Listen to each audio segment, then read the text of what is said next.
We owe $70 trillion. I understand that, but it goes to walk out a $4 trillion solution, which is basically just a way for the Democrats to avoid dealing with this until 2017. I'm not here to talk about plans to deal with this till 2017. I'm saying we've got a real problem, and I'm tired of Republicans and Democrats who either want Republicans who want to burn the place to the ground, and Democrats, with all due respect, who want to offer a plan that gets it through their end of their second term of their presidency, and then screws me and my kids when it's over. And until we do that, we have to deal with the extraction that is at foot. It is the reason the financial markets are behaving the way they're behaving. That is a mathematical fact. This is not some opinion. This is a mathematical fact. Tens of trillions of dollars are being extracted from the United States of America.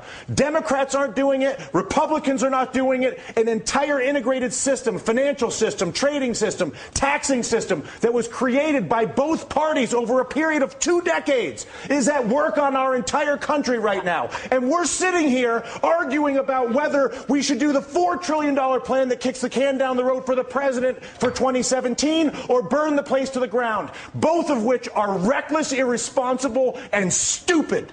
And the fact of the matter is, until we actually, and I'm sorry to lose my temper, but I tell you what, I've been coming on TV for 3 years doing this. And the fact of the matter is that there's a refusal on both the Democratic and the Republican side of the aisle to acknowledge the mathematical problem, which is that the United States of America is being extracted. It's being extracted through banking, it's being extracted through trade, and it's being extracted through taxation. And there's not a single politician that has stepped forward, Susan, to deal with this. But there's only one right now. The leader of the free world, whether you like it or not, the president of the United States is arguably one of the most powerful individuals we have out there. But and Susan, he's what you're saying is exactly the point that Dylan is making. It's not about one guy. It's about all of them. No, I actually disagree. I think Dylan's saying it is about one guy. It is about one guy. What would you like him to do? I would like him to go to the people of the United States of America and say, people of the United States of America, your Congress is bought. Your Congress is incapable of making legislation on health care, banking, trade, or taxes, because if they do it,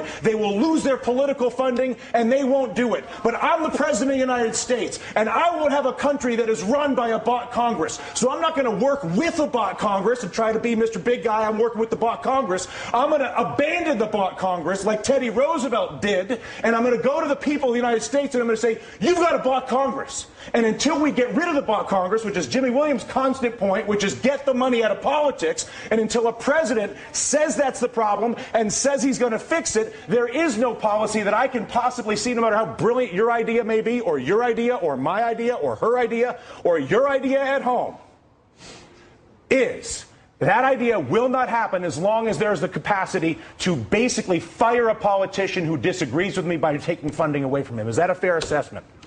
Money in politics is the root of all political evil. It is corruption at its worst. And until we step up and kick that out of the park, it's going to be the same system all and only the president could do that. We're going to keep you guys. Congress has to do it too. The Congress has to do it too. But I'll tell you what. How bad does it have to get? How much money has to be extracted? How many things have to be heard? Down to brass tacks. Okay, physically, what do? You go and give a speech right now. Right now. Right now. You say. And then what happens tomorrow? Tomorrow, what happens is you begin the process of actually investing in solving the problem. So I come out and I say, how? I create an infrastructure bank with 2% blending immediately. Once I explain to people the problem, once I explain to you have cancer, once you understand how screwed up your trade, tax, and banking policies are, believe me, you will have no issue when I incorporate an infrastructure bank that I fund with repatriated offshore money that I bring in and then use to create 2% direct lending to every business in America, because when you realize that the banking system is fully corrupt and defrauding us, and I come out and say that, which is what I want my president to do, that at that exact moment I say, you know what, we got a screwed up situation here, people. You all know it, and now what? I'm going to admit it. And as a result, not only have I admitted it, but we're going to begin the process of solving it like grown-ups. They did it in World War II. They did it after the Civil War. They did it in Latin America with the Brady bonds. We are not seeing it happen now. The panel stays a little more emotional than I anticipated getting at work this afternoon, but what am I going to do?